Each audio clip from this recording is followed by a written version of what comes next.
Masahiro adalah seorang pemuda yang dianggap pecundang jelek tanpa bakat. Apapun yang ia lakukan selalu berakhir gagal dan sia-sia.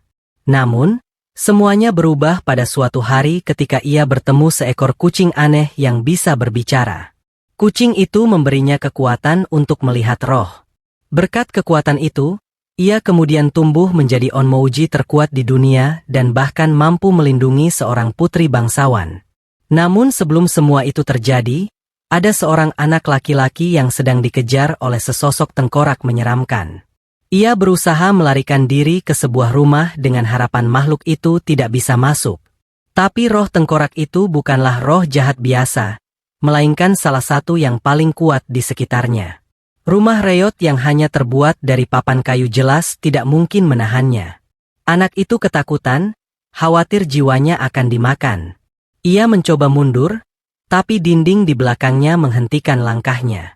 Saat itulah, kucing aneh di sampingnya mulai berbicara, memerintahkan roh tengkorak itu untuk berhenti. Ia berkata bahwa anak itu masih terlalu muda dan lemah. Namun roh jahat itu tak mengindahkan peringatan si kucing dan langsung menyerang lagi. Anak itu hanya bisa berlari ke lorong rumah untuk menyelamatkan diri. Sampai di ujung lorong, ia sadar tidak ada jalan keluar lagi. Ia lalu meminta kucing aneh itu untuk menahan roh tengkorak sementara ia mencoba melakukan pengusiran. Sambil kucing itu menahan, anak itu merogoh sakunya, mengambil sebuah jimat, dan mulai melantunkan mantra. Setelah selesai, ia melemparkan jimat itu ke arah roh tengkorak. Seketika roh itu tersegel lalu terbakar menjadi abu. Namun pengusiran tersebut menguras seluruh tenaganya, hingga ia jatuh terduduk kelelahan. Dalam sebuah kilas balik, tampak orang-orang sering meremehkannya. Kakeknya, Abe no Seimei, dikenal sebagai onmouji terhebat, sedangkan dirinya bahkan tidak bisa melihat roh. Anak itu, yang kemudian diketahui bernama Abe no Masahiro, pernah duduk di bawah pohon ketika seekor kucing aneh jatuh dari atas. Jika Masahiro adalah Newton, mungkin ia sudah menemukan teori gravitasi. Sayangnya, ia hanyalah bocah biasa yang bahkan tak bisa memainkan seruling dengan benar. Masahiro terkejut karena menyadari kucing aneh itu adalah roh. Ia tak percaya matanya, sebab selama ini ia tak pernah bisa melihat roh. Ia pun bertanya-tanya apakah penglihatannya yang hilang, Kenki, sudah kembali. Namun kucing itu menjelaskan bahwa penglihatannya belum kembali, karena di sekitar mereka ada banyak roh kecil yang seharusnya bisa ia lihat, tetapi tetap tak terlihat olehnya. Masahiro lalu bertanya mengapa ia bisa melihat kucing itu.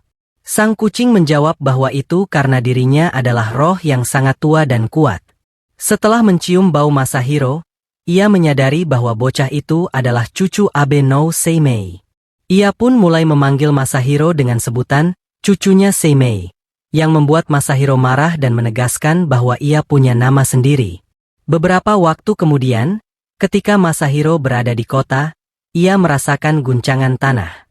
Saat sedang menduga itu gempa, kucing aneh tersebut memperingatkan bahwa ada roh jahat kuat di dekat sana. Tak lama kemudian, kereta yang membawa seorang putri keluarga bangsawan, Fujiwara no Akiko, ditabrak oleh roh itu yang tak terlihat oleh orang biasa. Jika Masahiro masih kecil, ia pasti bisa melihatnya. Tapi kini ia sudah kehilangan Kenki. Tanpa kekuatan itu, ia hanya bisa mundur. Sesampainya di rumah, Masahiro bertemu dengan ayahnya, yang menanyakan tentang latihan kaligrafinya. Masahiro menjawab bahwa ia berlatih, namun gurunya menyarankan agar kaligrafi dijadikan hobi saja, bukan jalan hidup. Ayahnya sudah terbiasa mendengar kabar seperti itu, jadi ia hanya mengabaikannya dan memberikan surat dari Abe no Seimei. Dalam surat itu, Seimei menuliskan bahwa ia sedih mengetahui Masahiro menyerah menjadi onmouji. Dulu, saat kecil, Masahiro selalu bersamanya, bahkan memiliki penglihatan khusus yang diwariskan kepadanya. Karena itulah Seimei mengajarinya semua ilmu dan keterampilannya. Meski kecewa penglihatan itu hilang, ia tetap tak ingin Masahiro menyerah. Ia menugaskannya untuk menyingkirkan roh jahat yang telah meneror kota selama beberapa hari. Masahiro tidak bisa menolak permintaan kakeknya, sebab jika tidak, ia pasti akan dimarahi habis-habisan karena dianggap malas belajar. Ia pun membuka kembali catatan pelajaran dari sang kakek untuk mengingat ilmunya. Di sisinya, kucing aneh itu tetap ikut menemaninya, membuat Masahiro jengkel. Ia meminta kucing itu pergi karena takut Seimei akan marah mengetahui ada roh tinggal di rumah mereka. Kucing itu berkata jangan memanggilnya kucing aneh, karena ia punya nama. Namun saat Masahiro bertanya, ia menolak mengatakannya karena nama memiliki kekuatan dan ia tak ingin sembarang orang tahu. Masahiro yang kesal pun asal memberinya nama Mokun. Meskipun protes, akhirnya kucing itu pasrah menerima panggilan tersebut. Setelah bersiap-siap, Masahiro dan Mokun berangkat.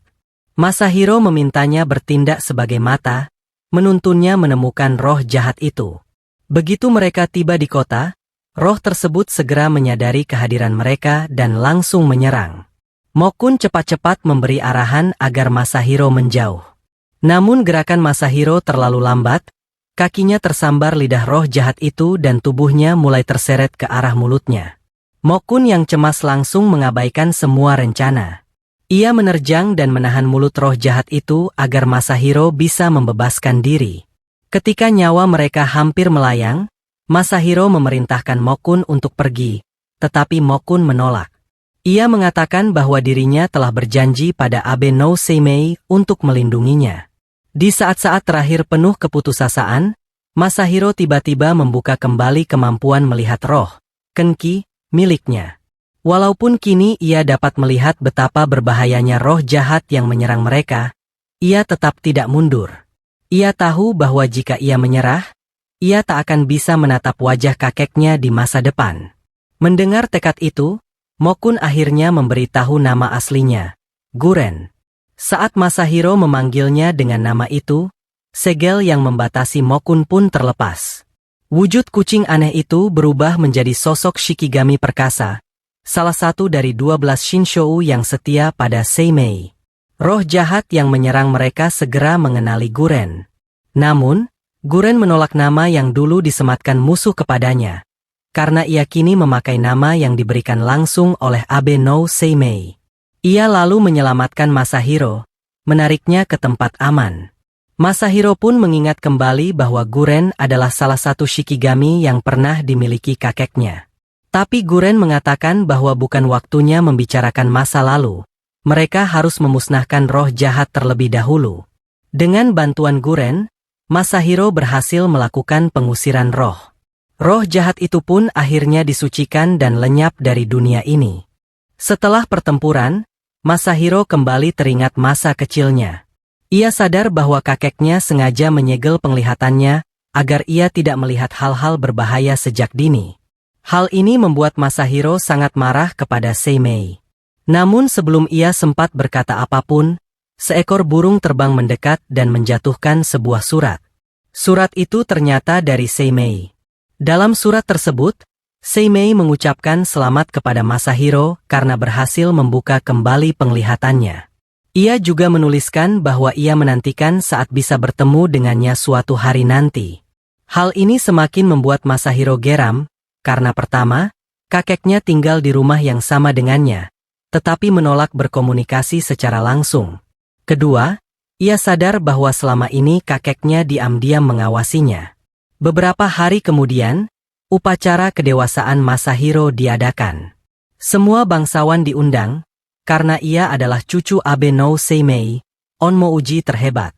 Hal ini membuat perhatian besar tertuju padanya, sesuatu yang membuat Masahiro tidak nyaman karena ia lelah menghadapi para bangsawan sombong. Ia pun keluar dari ruangan bersama Mokun. Mokun menyinggung betapa besar pengaruh Seimei, sampai-sampai semua bangsawan datang hanya demi upacara cucunya. Masahiro merasa gusar karena ia ingin lepas dari bayang-bayang identitas sebagai cucu Seimei. Mokun mengatakan satu-satunya cara untuk itu adalah dengan menjadi onmouji yang bahkan lebih hebat dari Seimei.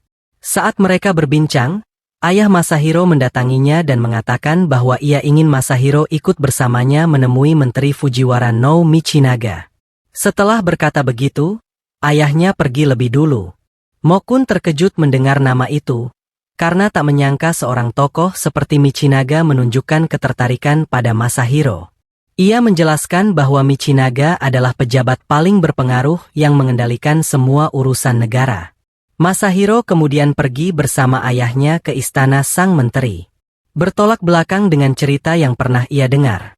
Masahiro mendapati Fujiwara no Michinaga justru orang yang ramah dan sopan. Saat ayahnya berbincang dengan sang menteri, Masahiro duduk di belakang, sementara Mokun terus mengoceh tentang tata krama. Kesal, Masahiro menyuruhnya diam, tapi ia mengucapkannya terlalu keras sehingga Michinaga mendengar. Ayah Masahiro segera menjelaskan bahwa putranya ditemani oleh Shikigami jinak yang selalu berada di sisinya. Michinaga justru terkesan dan memuji Masahiro karena di usia muda sudah memiliki roh pelindung. Meski dipuji, Masahiro merasa kesal, sebab ia dipuji bukan karena dirinya sendiri, melainkan karena statusnya sebagai cucu Seimei. Setelah pertemuan, ayahnya meminta Masahiro berjalan-jalan di halaman istana, karena ia masih ada urusan pribadi dengan Michinaga. Masahiro pun berkeliling bersama Mokun.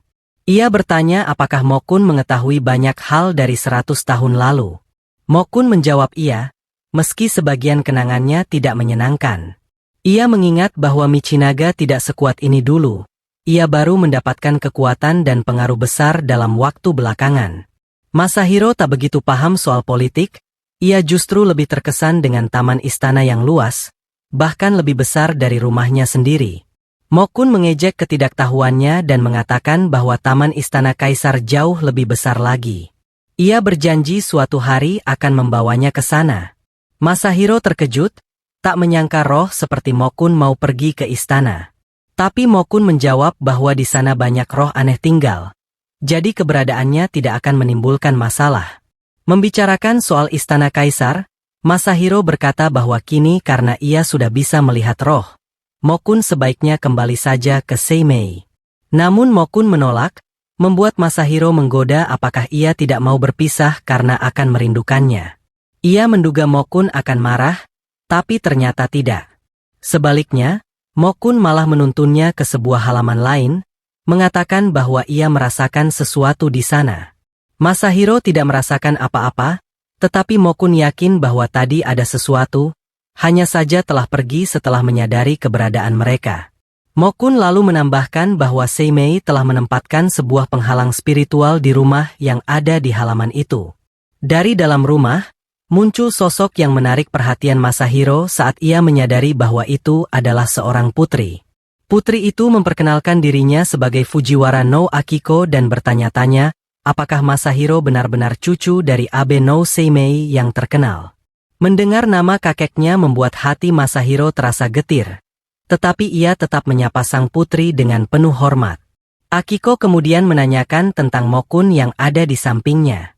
Hal ini membuat Masahiro terkejut karena ia tidak menyangka seorang putri seperti Akiko mampu melihat roh. Masahiro merasa iba padanya, sebab pastilah berat harus melihat hal-hal semacam itu sepanjang hidup. Setelah berbincang sebentar, Masahiro pergi, namun wajahnya masih terlihat memerah. Mokun pun langsung menggoda Masahiro karena jatuh hati pada putri sejak pandangan pertama. Ketika sedang berdebat dengan Mokun, mereka bertemu dengan Fujiwara no Yukinari, mentor Masahiro yang banyak mengajarinya. Masahiro berterima kasih kepadanya karena telah meletakkan mahkota di kepalanya saat upacara kedewasaan. Yukinari menanggapinya dengan ringan, mengatakan itu hanyalah sebuah gestur kecil. Ia juga menasihati Masahiro bahwa di pundaknya ada beban besar. Jadi ia harus selalu tegar dan berusaha mencapai hal-hal yang lebih baik. Masahiro ingin memperhatikan kata-kata gurunya, namun karena Yukinari tidak bisa melihat Mokun, ia justru harus menanggung ulah usil roh kecil itu seorang diri. Setelah berbincang beberapa saat, Yukinari pergi. Masahiro kemudian menuju ruang belajar untuk mendalami ilmu yang akan ia butuhkan di masa depan. Di sana, ia melihat beberapa roh jahat kecil, namun mereka lemah dan tidak berbahaya. Ia pun lebih fokus pada pelajarannya, hingga tiba-tiba terdengar keributan di luar. Masahiro segera keluar dan mendapati api besar melanda istana kaisar. Namun, Firasat buruknya justru mengarah ke istana menteri tempat ia sebelumnya bertemu Putri Akiko. Masahiro dan Mokun berlari ke sana, namun dihadang oleh Yukinari yang melarangnya masuk tanpa izin. Karena keadaan darurat, Masahiro tidak menghiraukannya dan menerobos masuk. Di balkon, ia melihat Akiko yang hendak pergi. Masahiro segera memperingatkannya untuk tetap di tempat, karena sesosok roh jahat muncul dan hendak menyerang. Dengan sigap, Masahiro menggunakan teknik pengusiran roh untuk menyelamatkannya. Mokun menjelaskan bahwa penghalang yang dibuat Abe no Seimei telah terkoyak. Satu-satunya yang bisa dilakukan Masahiro adalah mengirim pesan kepada kakeknya agar segera kembali dan memperbarui penghalang itu. Sementara itu, Akiko mengucapkan terima kasih pada Masahiro dan memuji kemampuannya sebagai seorang onmouji. Masahiro merasa malu karena roh jahat itu tidak sepenuhnya ia usir, melainkan berhasil melarikan diri.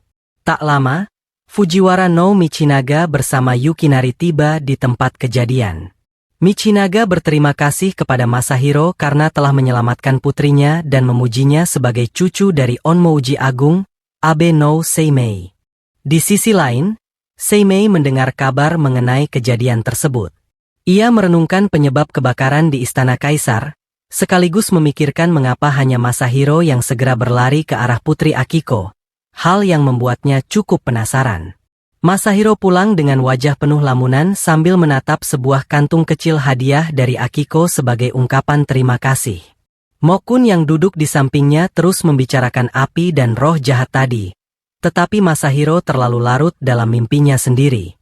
Pada akhirnya, Mokun hanya bisa menyerah menunggu Masahiro sadar dengan sendirinya. Keesokan harinya, Seimei pergi ke istana menteri untuk memperbaiki penghalang dan memperkuatnya. Setelah upacara selesai, ia memberitahu Michinaga bahwa segalanya sudah beres.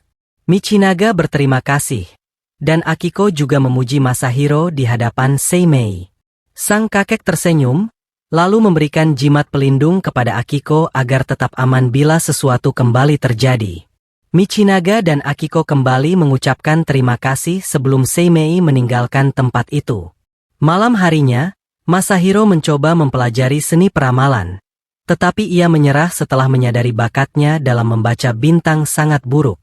Mokun mengingatkannya bahwa peramalan adalah salah satu aspek penting bagi seorang onmouji, namun Masahiro tidak menggubris. Ia keluar rumah dan duduk di atas pohon, merenungi hidupnya. Mokun bertanya mengapa ia tidak belajar langsung pada kakeknya. Masahiro menolak, karena ia tahu Seimei akan terus mengomel dan membuatnya semakin enggan belajar. Hal itu membuat Masahiro teringat masa kecilnya ketika ia rajin belajar di bawah bimbingan sang kakek. Namun setelah Seimei menyegel Sechon Siktnya, penglihatan spiritual keduanya, Masahiro berhenti belajar tentang roh dan menjauh dari dunia eksorsisme. Ia bertanya-tanya apakah benar kakeknya yang memutuskan jalan hidupnya menjadi onmouji, dan jika benar begitu, mengapa penglihatannya harus disegel? Mokun mengingatkannya bahwa kini ia sudah mendapatkan kembali penglihatannya, dan mungkin Seimei menyegelnya dulu untuk melindunginya dari orang-orang yang ingin mencelakakannya. Kenangan masa kecil itu kembali muncul, termasuk saat ia hampir jatuh ke dalam kolam ketika duduk di tepinya. Masahiro tidak ingat persis apa yang terjadi saat itu, tapi seolah ada sesuatu yang menariknya ke dalam air. Untungnya, sebelum ia benar-benar jatuh, seseorang atau sesuatu menyelamatkannya, meski ia tidak mengingat siapa yang melakukannya.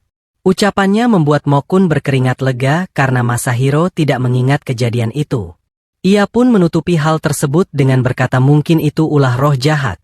Tetapi karena saat itu Masahiro belum memiliki Sechon Sikt, penglihatan spiritualnya, ia tidak bisa melihatnya. Keesokan harinya, Masahiro pergi ke istana kekaisaran, di mana ia bertemu Fujiwara no Yukinari. Yukinari meminta maaf karena tidak bisa banyak meluangkan waktu untuknya meski ia adalah gurunya.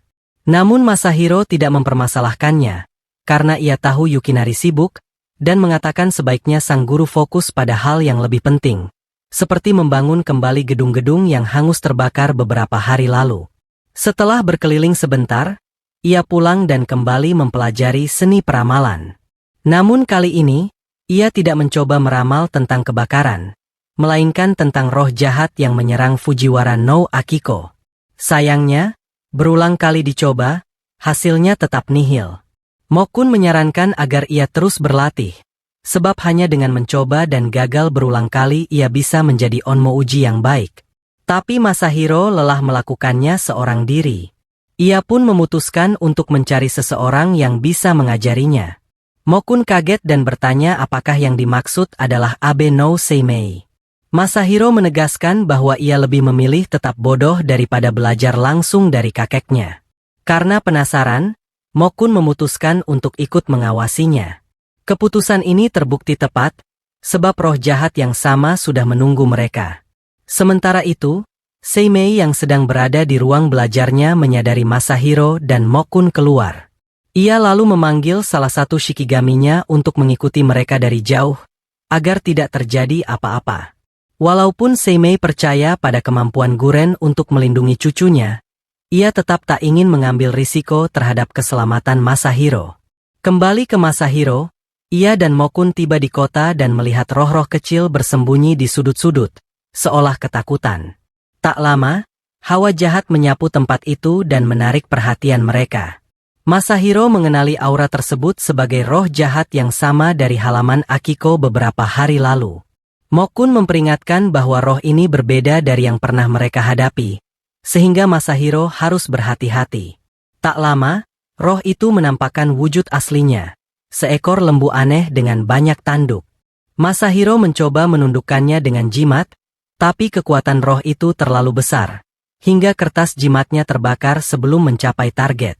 Marah, roh itu langsung menyerang Masahiro. Mokun pun segera berubah ke wujud sejatinya, Touda Guren, dan melepaskan api nerakanya untuk membakar roh tersebut. Namun roh itu tidak hancur sepenuhnya, bahkan bisa berbicara. Ia menuntut agar Guren menyerahkan Masahiro untuk dijadikan persembahan bagi tuannya, karena Masahiro memiliki kekuatan spiritual yang sangat besar. Roh itu juga mengejek Guren sebagai budak menyedihkan yang menyerahkan kebebasannya demi menjadi pelayan manusia. Namun Guren tidak marah. Ia dengan tenang menyatakan bahwa ia menyerahkan kebebasannya secara sukarela dan tidak pernah menyesalinya. Dengan itu, ia meningkatkan intensitas api nerakanya hingga roh jahat itu terpaksa mengorbankan dirinya untuk tuannya sebelum akhirnya musnah menjadi abu. Setelah roh itu lenyap, seekor kupu-kupu yang berada di dekat situ terbang ke arah kediaman Seimei, lalu berubah menjadi bola cahaya untuk menyampaikan apa yang terjadi. Seimei menyadari bahwa era kekacauan akan segera datang, dan bertanya-tanya kemana takdir akan membawanya bersama Masahiro. Keesokan harinya, Masahiro berada di istana menteri untuk berlatih kaligrafi bersama Yukinari. Saat ia sedang serius menulis, Mokun tiba-tiba mengagetkannya. Masahiro terkejut lalu memarahi Mokun, menanyakan apa yang ia lakukan. Mokun menjawab bahwa ia hanya ingin memastikan Masahiro tidak tertidur. Masahiro kesal dan berkata ia bukanlah orang malas yang bisa tertidur saat bekerja. Mokun hanya menepis keluhannya, meski dalam hatinya ia masih memikirkan kata-kata roh jahat kemarin tentang mengorbankan Masahiro untuk tuannya. Setelah menyelesaikan pekerjaannya, Masahiro terlalu lelah sehingga tertidur di perpustakaan. Sebelum tidur, ia meminta Mokun untuk menjaganya dan membangunkannya jika ada sesuatu yang terjadi. Dalam tidurnya, Masahiro bermimpi berada di halaman kediaman Akiko, tempat ia melawan roh jahat waktu itu. Kali ini, ia bisa melihat wujud sejati roh tersebut. Namun ketika hendak melawannya, ia menyadari bahwa ia tidak bisa melakukan apa-apa. Putus asa, ia memanggil Mokun, tetapi tidak menemukannya dimanapun. Ia terus berteriak, namun Mokun tidak muncul, hingga akhirnya dengan terpaksa ia memanggil nama sejatinya, Guren. Saat itu juga, Masahiro terbangun di ruang belajar. Mokun yang berada di sampingnya bertanya apa yang terjadi, karena tadi Masahiro berguling-guling dalam tidurnya. Masahiro pun menceritakan mimpinya tentang melihat wujud sejati roh jahat itu. Mendengar itu, Mokun menjelaskan bahwa seorang onmouji tidak pernah bermimpi tentang hal-hal yang sia-sia, apalagi yang memiliki Sechon Sig. Ia meminta Masahiro menjelaskan dengan detail apa yang ia lihat. Masahiro lalu menceritakan seluruh mimpi itu, termasuk bentuk dan rupa roh jahat yang muncul di sana. Mokun, Touda, tidak mengingat roh jahat seperti itu dalam memorinya. Ia juga teringat bahwa sebelumnya ia pun tidak mengenali roh aneh berbentuk lembu. Saat sedang memikirkan asal-usul roh jahat asing itu, Masahiro menemukan beberapa buku tua di rak belakang, yang ternyata berisi catatan mengenai roh jahat asing dari negeri seberang. Masahiro sangat gembira, karena dengan buku-buku itu ia bisa mencari tahu nama mereka dan mengonfirmasi bahwa mereka memang berasal dari luar negeri. Setelah mempelajari catatan tersebut, ia menemukan bahwa roh lembu aneh itu bernama Gouku, sementara roh berbentuk tikus yang ia lihat dalam mimpinya disebut Bantan. Karena Gouku sudah dikalahkan, kini yang tersisa hanya Bantan. Mokun bertanya-tanya bagaimana Masahiro akan mencari jejaknya. Namun Masahiro menjawab bahwa ia akan menangkap roh kecil dan menanyai mereka. Masahiro pun pergi ke pinggiran kota, di sebuah rumah reot yang dipenuhi roh kecil. Awalnya mereka mengejek dan menggoda Masahiro, tapi begitu ia menyebut nama Gouku dan Bantan, mereka ketakutan.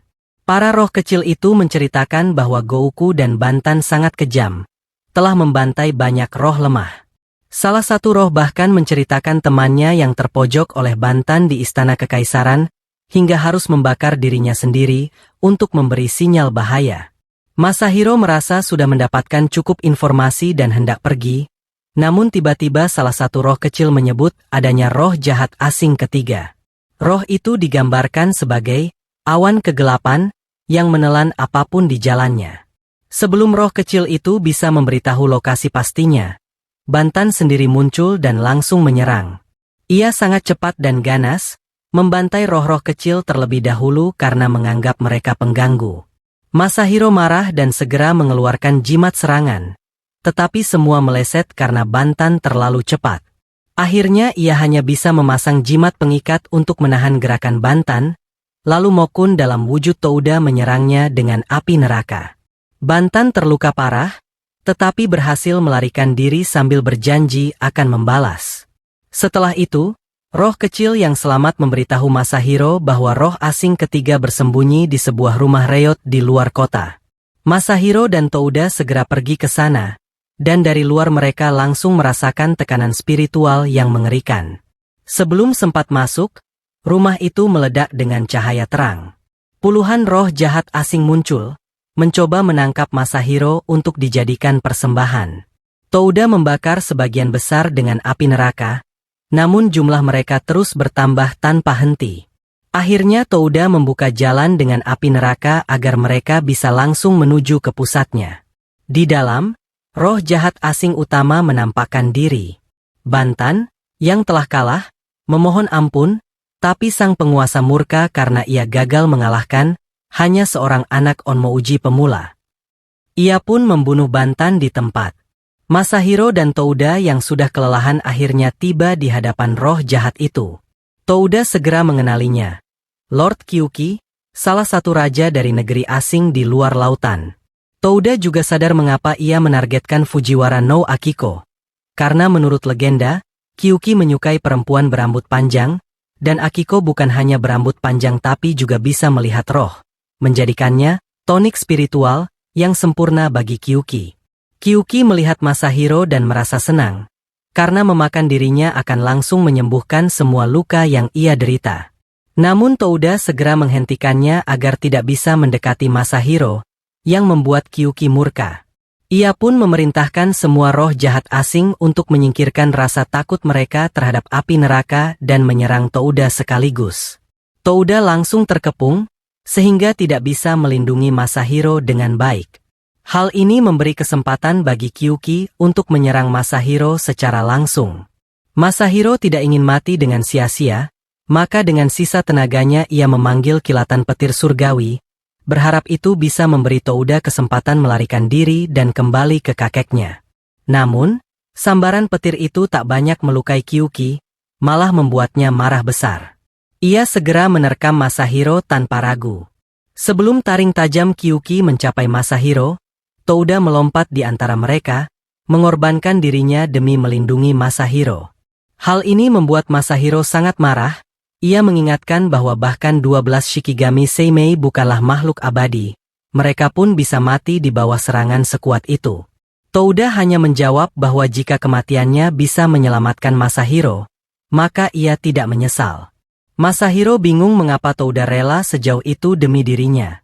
Touda pun menjelaskan, kehadiran Masahiro telah membawa cahaya ke dalam hidupnya yang kelam. Biasanya anak-anak akan menangis saat melihat wujud aslinya, tetapi Masahiro kecil justru tidak gentar sama sekali. Dari situlah Touda berjanji akan selalu melindunginya. Saat keduanya larut dalam momen emosional itu, Kyuki menjadi tidak sabar dan kembali memerintahkan pasukannya untuk menyerang. Namun sudah terlambat, bantuan akhirnya datang. Masahiro melihat 3 Shikigami dan seorang Onmouji muda misterius. Sang Onmouji segera mengirim Shikigaminya untuk menahan roh-roh jahat, lalu menggunakan teknik spiritual untuk mengusir Kyuki dalam satu serangan. Menyadari bahaya, Kyuki segera mundur, sementara pasukan roh jahatnya dimusnahkan hingga tak satu pun tersisa. Setelah pertempuran, Onmouji misterius itu menggunakan teknik lain untuk menyembuhkan luka Masahiro dan Touda. Masahiro terkejut, ia tidak menyangka ada Onmouji sehebat itu selain kakeknya. Namun saat ia hendak mengucapkan terima kasih, sosok itu sudah menghilang tanpa jejak. Touda pun kembali ke wujud Mokun, lalu berlari tanpa berkata apa-apa menuju rumah Seimei. Masahiro kebingungan, tapi tetap mengikutinya. Sesampainya di kediaman Abe no Seimei, Mokun langsung menerobos masuk ke kamar tuannya. Masahiro kaget dan berusaha menghentikannya, tapi Mokun tidak mau mendengar. Di dalam, Mokun marah kepada Seimei, menuduhnya bodoh karena menggunakan teknik berbahaya, memisahkan roh dari tubuhnya hanya demi menyelamatkan Masahiro. Teknik ini memang memungkinkan roh bertarung jauh, tetapi meninggalkan tubuh rentan tanpa perlindungan. Masahiro pun sadar yang berarti Onmouji misterius tadi sebenarnya adalah roh kakeknya sendiri. Namun Seimei sama sekali tidak memuji cucunya. Sebaliknya, ia menegur dengan keras, menyebut Masahiro gagal karena tidak mampu mengalahkan Kyuki sendirian tanpa bantuan. Masahiro sudah menduga akan dikritik, tetapi tetap merasa hancur hatinya, karena ia baru saja mempertaruhkan nyawa. Penuh emosi, ia meninggalkan kamar kakeknya dengan sumpah. Ia akan mengusir Kyuki dengan tangannya sendiri, dan membuktikan dirinya layak sebagai penerus. Malam itu, Masahiro bermimpi tentang masa kecilnya. Ia melihat dirinya terikat di pohon di pegunungan Kurene, tidak bisa lari, mendengar bunyi palu yang terus menghantui. Ketakutan dan rasa ditinggalkan membuatnya sesak hingga sulit bernapas. Saat terbangun, ia mendapati Mokun tidur di perutnya. Refleks, ia melemparnya, sebelum sadar bahwa itu hanya mimpi. Mokun sudah terbiasa dengan tingkah Masahiro, jadi ia hanya bertanya mimpi apa kali ini. Masahiro menjelaskan bahwa ia bermimpi tentang masa kecilnya di Gunung Kurene, ketika Seimei meninggalkannya terikat di pohon sehari penuh, membuatnya kehilangan rasa percaya pada kakeknya. Setelah mendengar ocehan Masahiro, Mokun hanya mengingatkan bahwa mereka masih punya tugas hari itu. Masahiro pun berangkat ke istana kekaisaran untuk mengantarkan surat. Di sana, ia bertemu seorang penjaga yang mengeluh karena panas yang menyiksa. Masahiro setuju, sudah 2 bulan tidak turun hujan, dan ia khawatir jika berlanjut akan menjadi kekeringan. Namun penjaga mengatakan bahwa sebelum itu terjadi, Kaisar akan berdoa kepada Dewa Naga di Gunung Kurene, seperti yang selalu dilakukan dalam festival tahunan. Hal itu mengingatkan Masahiro pada mimpinya, dan juga pada kenyataan bahwa setiap tahun kakeknya pergi ke Gunung Kurene untuk memimpin ritual tersebut. Penjaga itu memuji Abe no Seimei, kakek Masahiro, karena selalu bekerja keras bagi mereka setiap tahun meskipun usianya sudah sangat tua. Namun, Abe no Masahiro sama sekali tidak merasakan kebanggaan pada kakeknya. Ia justru menyebutnya sebagai rakun yang hanya mengambil bentuk manusia. Setelah berpamitan dengan penjaga, Masahiro berjalan menuju divisi musik untuk mengantarkan surat. Akan tetapi, Mokun punya rencana berbeda. Ia membawa Masahiro lewat jalan memutar, hingga tanpa sengaja mereka mendengar sekelompok pelayan sedang membicarakan Seimei. Mereka mengatakan bahwa Seimei dekat dengan kaisar hanya karena statusnya sebagai seorang onmouji, dan mereka membencinya sebab ia bukan berasal dari keluarga bangsawan. Hal itu membuat Masahiro marah, karena baginya hanya dialah yang boleh merendahkan kakeknya. Untuk memberi pelajaran pada para pelayan itu, ia menggunakan jurus roh untuk menciptakan suara lolongan menakutkan. Para pelayan pun ketakutan dan segera memohon pada kepala pelayan agar memanggil Seimei untuk melakukan pengusiran roh. Masahiro merasa puas karena berhasil membalas penghinaan terhadap kakeknya. Setelah itu, ia melanjutkan tugasnya di divisi musik hingga selesai ketika matahari mulai terbenam dan bulan muncul. Dalam perjalanan pulang bersama Mokun, tiba-tiba sekelompok roh kecil jatuh menimpa Masahiro. Ternyata, mereka adalah roh-roh yang sebelumnya pernah menuntunnya terkait roh jahat asing. Mereka memohon Masahiro untuk menyelamatkan mereka dengan mengusir Kuuki, yang telah meneror dan membunuh teman-teman mereka. Masahiro memang sudah lama mencari keberadaan Kuuki, jadi kabar ini bagaikan hadiah dari langit. Setelah mendapat petunjuk mengenai lokasi terakhir roh jahat itu terlihat, ia segera berangkat bersama Mokun. Namun sesampainya di sana, mereka tidak menemukan apapun kecuali sebuah kereta. Ketika diperiksa lebih dekat, salah satu rodanya ternyata adalah roh jahat. Roh itu sangat pengecut dan langsung memohon ampun begitu tahu Masahiro seorang onmouji. Mokun marah dan meminta Masahiro segera mengusir roh itu. Akan tetapi, Masahiro justru melepaskannya setelah roh itu berjanji tidak akan menyerang siapapun lagi.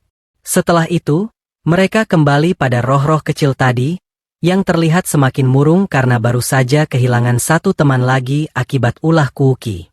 Sementara itu, Seimei sedang menatap langit malam ketika salah satu shikigaminya, Seiryu, mendatanginya dengan wajah penuh amarah. Seimei bertanya alasan kemarahannya.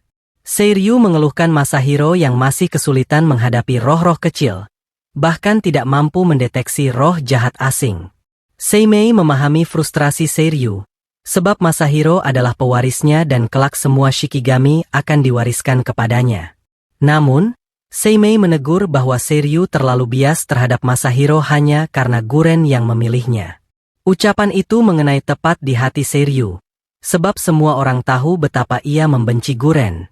Seimei hanya bisa menghela napas dan menyarankan agar Seiryu mau memaafkan Guren atas kesalahan masa lalunya. Namun, Seiryu dan para shikigami lain tetap menolak memaafkan Guren karena dulu ia pernah mencoba membunuh Seimei, sesuatu yang merupakan tabu terbesar dalam hukum para onmouji. Setelah mengungkapkan rasa kesal mereka, para shikigami itu pergi. Tak lama kemudian, Masahiro dan Mokun tiba di kediaman Seimei. Seimei memanggil mereka masuk, lalu kembali menegur cucunya karena belum juga mampu menemukan dan mengalahkan roh asing meski sudah berjanji. Masahiro yang tersinggung segera keluar, sementara Seimei hanya tertawa kecil menyebut cucunya masih sangat mudah dibaca. Mokun mengeluh karena hal itu justru membuatnya semakin kesulitan menghadapi Masahiro. Seimei menyinggung bahwa shikigami lain masih enggan memaafkan Mokun. Mokun tahu, dan ia juga tidak merasa layak dimaafkan. Justru karena itu ia memisahkan diri dari Seimei. Ia ingin menebus kesalahannya dulu dengan melindungi dan membesarkan cucu Seimei. Setelah berbincang sebentar, Mokun menuju kamar Masahiro untuk membereskan kekacauan akibat amarahnya. Namun Masahiro menghentikannya. Ia mengangkat Mokun di atas perutnya sambil bertanya kenapa ia terlihat begitu sedih. Mokun ingin menceritakan masa lalunya, tapi ia takut Masahiro akan membencinya jika tahu kebenarannya. Di sisi lain, Kuuki semakin menderita karena luka-lukanya terus memburuk. Para pengikutnya khawatir ia akan mati jika tidak segera mendapatkan tumbal spiritual yang kuat. Karena itu, kali ini mereka memutuskan menargetkan Fujiwara no Akiko kembali, sebab energi spiritualnya sesuai dengan yang dibutuhkan Kuuki, seorang gadis berambut panjang dengan kekuatan spiritual murni. Malam itu, Akiko tidur dengan tenang di kamarnya. Namun, ia mendengar suara samar dari luar. Ketika ia keluar, ternyata itu suara seorang putri lain, Kouchin, yang memanggilnya. Kouchin meminta Akiko keluar karena ingin berbicara sesuatu yang penting. Akan tetapi, Akiko menolak karena merasakan aura jahat di balik dirinya. Meski begitu, Kouchin terus membujuknya agar keluar. Akiko berusaha masuk kembali, tapi malah tersandung papan kayu hingga menimbulkan suara keras. Para pelayan terbangun dan segera keluar, hanya untuk menemukan Kouchin berdiri di tepi balkon dengan ekspresi aneh. Pada malam hari, para pelayan bertanya kepada Fujiwara no Akiko apa yang sedang ia lakukan di balkon larut malam. Akiko hanya beralasan bahwa ia sedang melihat bulan, dan tidak melakukan hal lain. Keesokan paginya, Abe no Masahiro kembali mengunjungi istana kekaisaran. Di sana ia bertemu dengan Fujiwara no Yukinari yang masih sibuk mengawasi pembangunan kembali gedung-gedung yang terbakar. Saat berbincang, Yukinari menceritakan tentang kutukan di Gunung Kune. Ia menyebutkan ada iblis yang menggunakan palu untuk memaku kutukan ke pohon-pohon. Hal ini langsung mengingatkan Masahiro pada mimpi yang pernah ia lihat. Yukinari juga menyampaikan bahwa kakeknya, Abe no Seimei, sedang memanggilnya, sehingga sebaiknya Masahiro menemuinya terlebih dahulu. Masahiro pun menemui Seimei, yang kemudian memberikan sepucuk surat dari Akiko. Dalam surat itu, Akiko menulis bahwa ia merasakan sesuatu yang jahat di kediaman menteri, sehingga Masahiro harus segera menyelidikinya. Tanpa membuang waktu, Masahiro langsung pergi menemui Akiko. Saat bertemu, Akiko menjelaskan apa yang terjadi semalam. Ia juga menunjukkan jimat pelindung yang diberikan oleh Seimei. Namun setelah insiden malam sebelumnya, jimat giok tersebut mulai retak dan warnanya menjadi keruh. Masahiro bisa merasakan kekuatan mereka melemah, bahkan penghalang perlindungan yang ada di sekitar mereka juga terasa rapuh. Ia tidak mengerti mengapa hal ini terjadi, padahal Seimei baru saja memperkuat penghalang dengan sihir yang lebih kuat. Masahiro kemudian memperbaiki penghalang itu dan berjanji kepada Akiko bahwa ia akan menyelidiki masalah putri bernama Ko. Sebelum pergi, ia menyerahkan kembali kantung wangi, sachet, yang sebelumnya ia berikan kepada Akiko. Karena telah lama berada di jubahnya, kantung itu kini memiliki kekuatan pelindung yang dapat menjaga Akiko dari roh jahat. Akiko berterima kasih, lalu memberikan kantung wangi lain untuk Masahiro, agar keduanya saling melindungi. Setelah mengenakannya, Masahiro bergegas untuk menemui Putri Ko. Namun di tengah jalan, ia justru bertemu langsung dengan Ko yang sudah menunggunya di jalan. Sama seperti yang Akiko katakan, ada aura jahat di belakang Ko. Masahiro segera memanggil Mokun, Guren, untuk bersiap bertarung, tetapi Ko menghilang. Masahiro menyadari bahwa yang ia hadapi hanyalah sebuah penghalang yang didirikan oleh roh jahat di balik Ko. Meski begitu, ia tetap melanjutkan langkahnya menuju kediaman Ko. Di sana, Ibunda Ko menceritakan bahwa putrinya pernah mencintai seorang pria dengan tulus.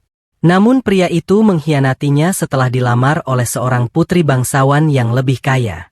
Sejak saat itu, Ko jatuh sakit dan tak pernah pulih.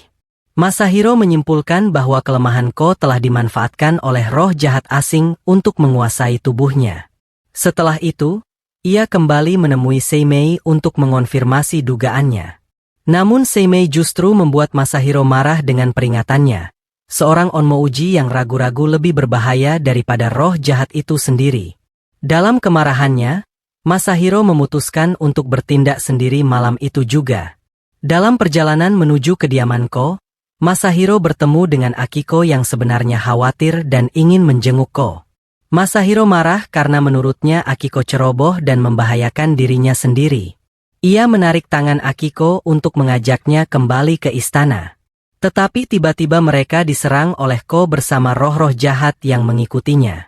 Mokun segera berubah wujud menjadi Guren dan menahan salah satu roh, sementara Masahiro melawan yang lain. Namun perhatian mereka teralihkan sehingga Akiko diculik oleh Ko, lalu dibawa pergi. Kedua roh jahat itu juga berhasil menjatuhkan Masahiro dan Guren, membuat mereka tak mampu berbuat apa-apa. Masahiro merasa sangat marah dan kecewa pada dirinya sendiri karena gagal melindungi Akiko, meski sebelumnya sudah berjanji. Tapi ia tahu amarah saja tidak akan membantu. Ia pun bertanya pada Mokun apa yang harus mereka lakukan selanjutnya.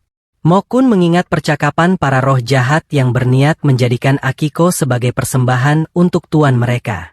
Ia juga teringat Ko yang ingin mewujudkan keinginannya, yaitu mendapatkan kembali kekasih yang direbut oleh putri lain. Masahiro kemudian berpikir keras mencari petunjuk. Ia akhirnya mengingat ucapan Yukinari tentang iblis perempuan yang menanam kutukan di Gunung Kune. Dari situ, ia menyimpulkan bahwa iblis itu pasti Ko sendiri. Ia juga menyadari alasan mengapa hujan tak kunjung turun. Dewa naga yang menjaga Gunung Kune kemungkinan terperangkap oleh kutukan tersebut. Masahiro segera menjelaskan kesimpulannya pada Mokun, yang langsung setuju. Mereka pun bergegas menuju Gunung Kune untuk menyelamatkan Akiko. Sementara itu, Rikugo, Seru, yang mengawasi Masahiro melaporkan situasi ini kepada Seimei. Namun meski Seimei yakin Masahiro bisa menanganinya, Rikugo tetap khawatir. Ia pun mengumpulkan beberapa roh pelindung lain dan berangkat ke Gunung Kune untuk membantu penyelamatan. Di pihak Masahiro, ia hampir kehabisan tenaga setelah berlari jauh. Untungnya, roh kereta yang pernah ia tolong sebelumnya muncul dan membawanya bersama Mokun menuju Gunung Kune. Sesampainya di sana, Masahiro dan Mokun langsung mencari keberadaan Akiko. Namun di tengah perjalanan mereka dihadang oleh banyak roh jahat asing. Mokun berubah menjadi Guren dan menggunakan api nerakanya untuk menahan mereka agar Masahiro bisa maju sendirian menyelamatkan Akiko. Saat itulah, Ko muncul menghadangnya dan terjadilah pertarungan. Masahiro sadar ia tak akan mampu mengalahkan Ko seorang diri. Karena itu, ia menggunakan teknik khusus untuk mengikat dirinya dengan Ko, agar ia tak bisa menyelesaikan kutukan yang sedang ia lakukan. Masahiro berada dalam dilema, apakah ia harus pergi menyelamatkan Akiko atau tetap menahan Ko agar tidak menyelesaikan kutukannya yang bisa sepenuhnya mengubahnya menjadi iblis perempuan. Untungnya, Abe no Seimei tiba menggunakan teknik roh miliknya dan menahan Ko, memberi kesempatan pada Masahiro untuk segera menyelamatkan Akiko. Seimei juga mengutus salah satu shikigaminya, Rikugo, untuk membantu, karena situasinya bisa menjadi sangat berbahaya. Sementara Masahiro dan yang lain bergerak untuk menyelamatkan Akiko, para roh jahat menorehkan simbol di lengan Akiko yang menandai dirinya sebagai korban. Mereka berencana menjadikan Akiko umpan untuk memancing Masahiro, lalu membunuhnya demi mencuri kekuatan spiritualnya.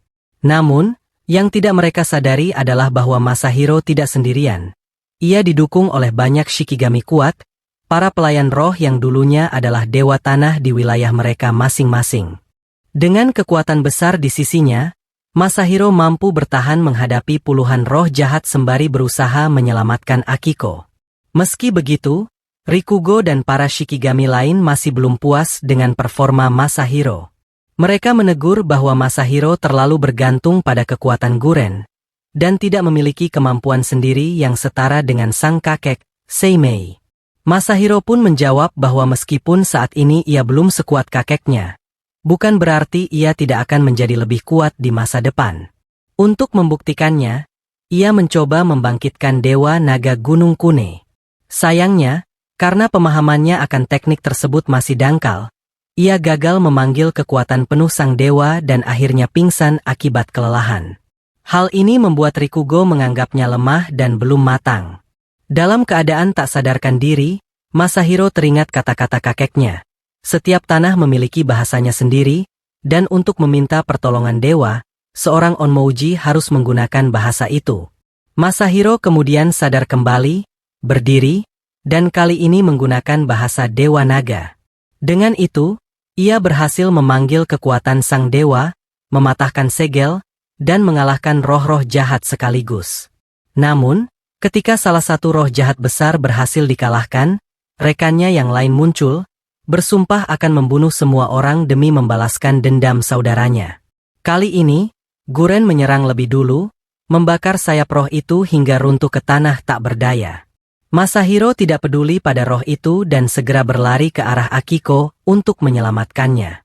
Saat ia memeriksa denyut nadi Akiko, gadis yang tak sadarkan diri itu tiba-tiba terbangun dan menusukkan pisau ke dada Masahiro.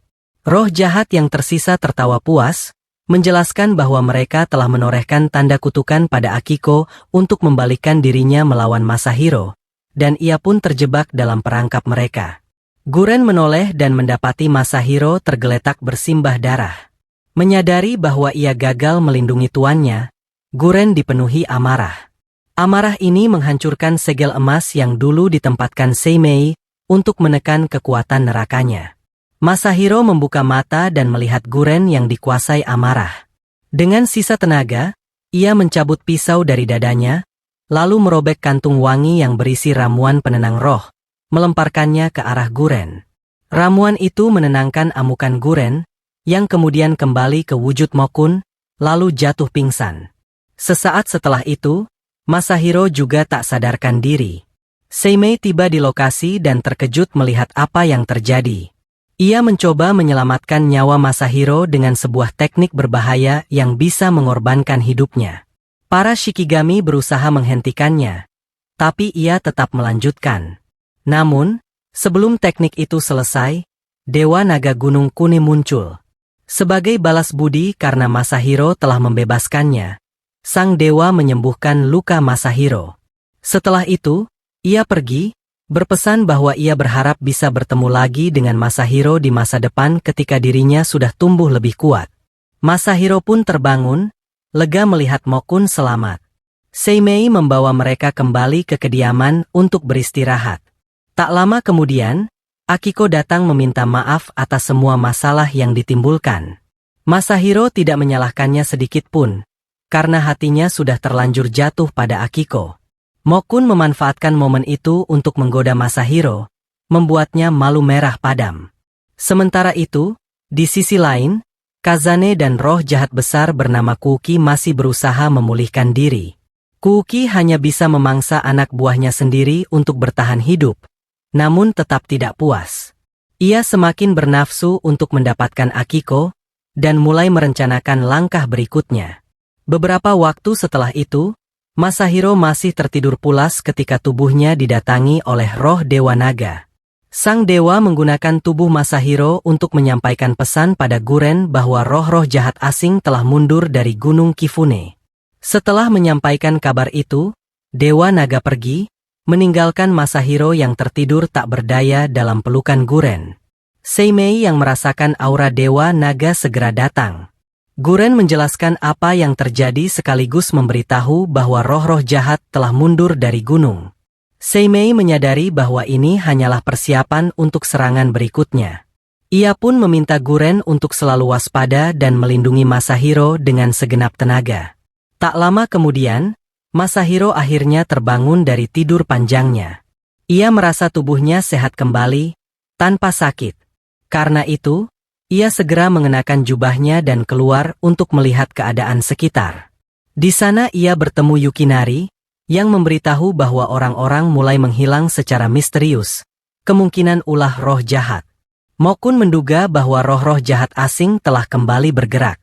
Ia juga baru teringat bahwa Masahiro belum mengucapkan terima kasih kepada Dewa Naga yang menyelamatkannya di Gunung Kune.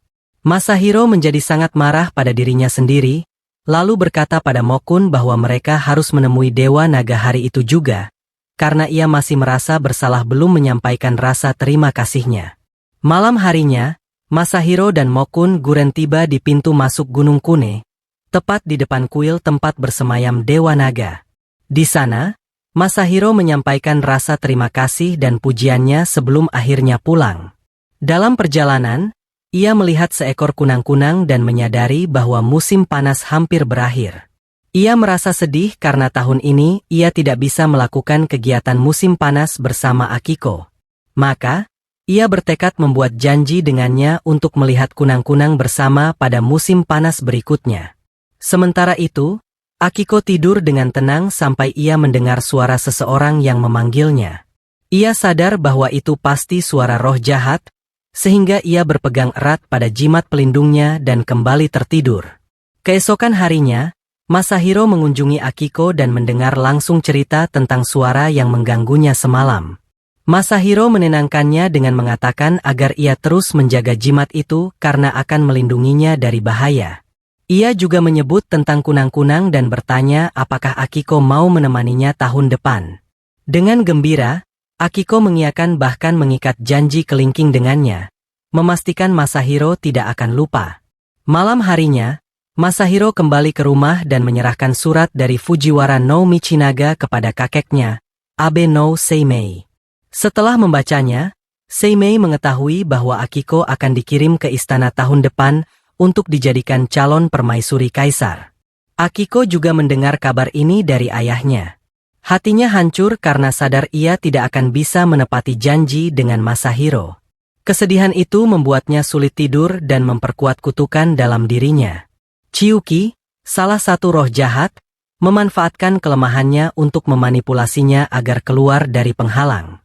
Meski Akiko berusaha menahan diri, kerinduannya pada janji bersama Masahiro justru membuatnya semakin terjerat.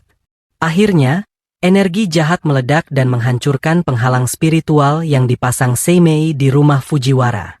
Aura jahat itu menyebar sampai ke seluruh istana, bahkan terasa oleh Masahiro dan Seimei dari kejauhan. Mereka segera bergegas ke sana dan menemukan sumber masalah, tanda kutukan di lengan Akiko yang ditanamkan roh jahat. Untuk menutupinya, Masahiro menaruh kantung wangi berisi energi spiritual miliknya di tangan Akiko agar melindunginya. Namun, Masahiro bingung mengapa hal ini bisa terjadi. Seimei menjelaskan bahwa karena Akiko akan dijadikan pengantin kaisar, para roh jahat asing memanfaatkan kelemahan hatinya untuk menguasai tubuhnya dari dalam. Seimei juga mengatakan ada satu cara untuk memutuskan kutukan itu, yaitu dengan memindahkannya ke orang lain. Seimei berniat menanggungnya, tetapi Masahiro menolak dan memaksa agar kutukan itu ditransfer kepadanya. Walau hancur hatinya karena janji dengan Akiko tak akan pernah terwujud, Masahiro tetap bertekad melindunginya. Ia berjanji pada dirinya sendiri untuk menghancurkan semua roh jahat asing agar Akiko bisa pergi ke istana dengan selamat di musim dingin nanti. Setelah kejadian itu, Masahiro terus mengusir roh-roh jahat asing berharap bisa mendapat petunjuk tentang keberadaan Kuuki, tetapi tidak satupun roh yang tahu. Guren mulai khawatir Masahiro kelelahan, lalu mengadu pada Seimei. Namun Seimei menjawab bahwa meski ia membantu, Masahiro pasti akan menolak, jadi ia hanya menyuruh Guren untuk terus mengawasi cucunya. Keesokan harinya, Seimei mengunjungi Akiko yang merasa bersalah karena telah menyebabkan masalah. Setelah mengetahui kutukannya dipindahkan ke orang lain, Akiko semakin hancur hati dan menyalahkan dirinya sendiri. Ia juga mengungkit janjinya dengan Masahiro yang kini mustahil dipenuhi karena ia akan tinggal di istana. Namun Seimei menenangkannya dan menyuruhnya percaya pada Masahiro yang tak pernah mengingkari janji. Dengan itu, Akiko memutuskan untuk mempercayai Masahiro dan Seimei sepenuhnya. Malam berikutnya, Masahiro kembali keluar untuk mencari jejak Kuuki. Kali ini ia menemukan petunjuk menuju sebuah kolam tempat banyak orang hilang. Namun, setelah diperiksa, ia tidak menemukan apapun. Ia lalu meminta Guren untuk memeriksa, tetapi hasilnya sama. Akhirnya, Guren memanaskan seluruh air kolam agar roh jahat keluar dari persembunyian. Tak lama, ia menyadari bahwa roh jahat itu bersembunyi bukan di dalam air, melainkan di permukaan kolam. Dengan trisulanya, Guren membelah permukaan air hingga muncullah roh jahat asing bersama bayangan Kuuki di belakangnya. Saat Kuuki menampakkan diri, Masahiro terjatuh karena kutukan dari Akiko yang ia serap mulai bereaksi. Guren segera sadar bahwa Seimei berbohong. Kutukan itu sebenarnya dipindahkan kepada Masahiro. Dalam amarah, Guren langsung membunuh roh jahat itu. Tetapi bayangan Kuuki menghilang ke dalam air sebelum mereka sempat menahannya. Setelah itu, Masahiro siuman kembali. Guren marah besar padanya karena nekat menanggung kutukan yang bisa saja membunuhnya. Namun, Masahiro membalas dan berkata pada Guren bahwa ia melakukannya karena itu satu-satunya cara untuk menyelamatkan Akiko. Menyadari bahwa berdebat dengannya tidak ada gunanya, Guren langsung bertanya apakah Masahiro tahu di mana Kuuki berada. Masahiro menjawab bahwa Kuuki pasti bersembunyi di sebuah dunia alternatif dalam kolam. Tapi kolam itu terlalu kecil untuk menampung begitu banyak roh asing. jadi ia pasti berada di kolam yang lebih besar. Maka mereka memilih kolam terbesar dan terdekat dengan kota, lalu bersiap untuk berangkat ke sana mencari Kuuki. Sementara itu, upacara kedewasaan Akiko juga berlangsung, di mana semua orang mengetahui bahwa ia akan dikirim ke istana dan menjadi calon mempelai kaisar. Kembali pada Masahiro, ia tiba di kolam besar tempat ia bertemu dengan bayangan Kuuki sekali lagi. Kuuki menawarkan agar Masahiro menjadi budaknya, dan jika ia menerimanya, maka kutukan yang sedang menggerogotinya dari dalam akan dicabut. Tapi Masahiro menolak. Maka Kuuki hanya bisa menantangnya untuk datang dan mengalahkannya jika ia ingin bebas. Kuuki kemudian memberitahu lokasi markasnya, yaitu kolam besar bernama Agura. Sebelum berangkat menghadapi Kuuki, Masahiro mengunjungi Akiko untuk terakhir kalinya. Namun kali ini, ia tidak bisa menemuinya secara langsung karena Akiko akan menjadi calon permaisuri kaisar. Jadi, ia hanya bisa melihatnya dari balik tirai bambu. Walau begitu, Akiko tetap ingin merasakan kehangatan Masahiro untuk terakhir kalinya. Maka mereka berdua meletakkan telapak tangan di atas tirai bambu itu, mencoba merasakan kehadiran satu sama lain sebelum kemungkinan besar mereka tak akan pernah bisa bertemu lagi. Setelah berpamitan dengan Akiko, Masahiro berangkat bersama Guren, Mokun, dan Rikugo untuk menghadapi Kuuki dan menghancurkan ambisi jahatnya sekali untuk selamanya. Dalam perjalanan, ia juga bertemu dengan Seimei, sang kakek, yang memberinya doa restu dan harapan agar ia bisa menyelesaikan misinya. Masahiro menaiki kereta roh dan tiba di kolam, di mana Kuuki sudah menunggu. Kuuki mengirimkan para bawahannya untuk mengganggu Guren dan Rikugo, sehingga ia bisa menyeret Masahiro ke dalam dunia cermin dan melawannya sendirian. Rencana itu berhasil. Begitu Guren dan Rikugo sibuk melawan para roh jahat, Kuuki menarik Masahiro masuk ke dunia cermin. Karin berusaha menyelamatkannya, tapi terlambat. Satu-satunya yang bisa ia raih hanyalah kantung wewangian di tangan Masahiro. Di dalam dunia cermin, Masahiro menghadapi Kuuki seorang diri. Meski demikian, ia tidak menyerah dan terus bertarung sampai akhir. Berapapun banyak taktik licik yang digunakan Kuuki, Masahiro mampu menghadapinya, yang justru membuat Kuuki semakin bersemangat karena ia tak sabar untuk melahapnya. Masahiro mencoba menggunakan semua teknik Onmouji yang ia miliki, tapi semuanya sia-sia. Kuuki menghancurkannya seolah-olah hanyalah kertas. Tepat saat Kuuki hendak mencabik dada Masahiro, Guren dan Rikugo berhasil masuk ke dunia cermin berkat energi spiritual yang tersimpan pada kantung wewangian itu. Mereka berdua menahan Kuuki cukup lama, memberi Masahiro waktu untuk melafalkan mantra yang memanggil berkah Dewa Naga. Dengan itu, ia mampu berdiri melawan iblis besar tersebut. Sementara itu, di dunia nyata, Seimei memerintahkan Seiryu dan Shikigami lainnya untuk menemui Akiko dan mengambil kantung wewangian yang berisi energi spiritual Masahiro. Dengan itu, Seiryu bisa masuk ke dunia cermin, lalu melemparkan sebuah pedang pada Masahiro. Menggunakan pedang itu, Masahiro akhirnya mampu mengalahkan roh jahat besar tersebut dengan satu tebasan. Setelah Kuuki dikalahkan, kutukan pun lenyap dan Akiko bebas untuk pergi ke istana. Setidaknya itulah yang Masahiro kira. Namun kemudian, Akiko sendiri yang menjelaskan bahwa Seimei mengatakan pada ayahnya bahwa kutukan itu sebenarnya tak bisa dihapus. Karena itu, akan berbahaya bila Akiko menjadi permaisuri, sebab bisa berdampak pada kaisar. Maka ayahnya mengirimkan saudari kembar Akiko, lahir dari istri lain, untuk menggantikannya. Namun itu berarti Akiko tidak bisa memperlihatkan wajahnya pada dunia luar, dan harus tetap berada di tempatnya. Mendengar hal ini, Masahiro merasa sangat bahagia tapi juga malu, karena pada dasarnya sama saja seperti mereka sudah menikah diam-diam. Guren dan Seimei membiarkan keduanya menikmati kebersamaan itu, karena setelah penderitaan panjang, mereka akhirnya layak mendapatkan sedikit kedamaian. Dan anime ini pun berakhir.